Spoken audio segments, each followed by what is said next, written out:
I'm going to teach you all about male archetypes really quick. You can't read this, but I'm going to dive into it because I've had a lot of requests about this. And we're going to go over 4 distinct male archetypes that you need to know. Guys, you need to know this. This is going to be good for women too, so save this for later. We're going to go over the king, the warrior, magician, and the lover, and the archetypes. So check it out. First one I want to show you is the lover, okay? And the thing you need to know is all the way down at the bottom, that's somebody who's immature. That's the immature masculine. As you go up, that's a mature masculine. So here you have in the bottom rung, the mama's boy and the dreamer.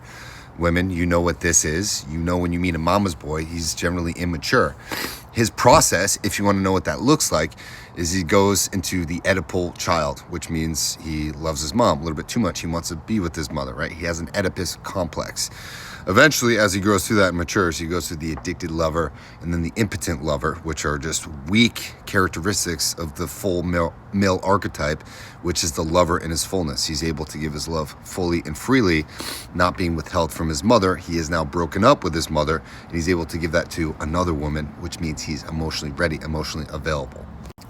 We're going to compare that to the second archetype here, which is the magician.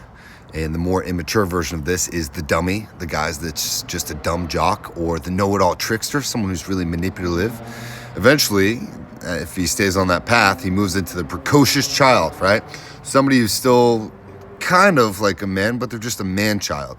And then he moves into the detached manipulator. That's really his experimentation phase. And then the denying innocent one, which means he's still kind of innocent, but he's not fully mature. He still has some work to do. Eventually, he grows into being the magician in his fullness, which is someone who solves problems, is able to take care of others. He can protect and provide and solve complex issues selflessly. That's what the full male archetype of the magician needs to grow into. I'm going to go over these two at the same time, okay? Here, you have the warrior, and this goes from the bully, right? Kid in high school, middle school, elementary school, even college, even in the workplace, somebody who's a bully is still very, very immature. We know this.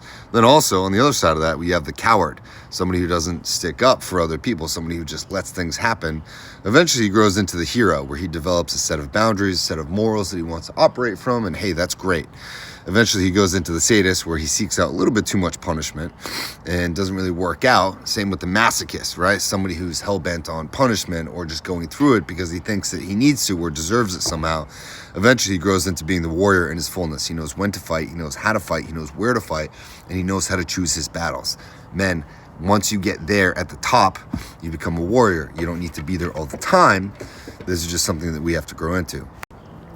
Eventually, your male archetype of the king, you start out as a weakling prince. You aren't mature physically, you aren't mature mentally, you don't know how to stand up for yourself. And then you obviously go into what's called the high chair tyrant, which means that you set on your stand of morals and maybe you don't align your words and your actions, but you're starting to develop some. You still have a lot of work to do.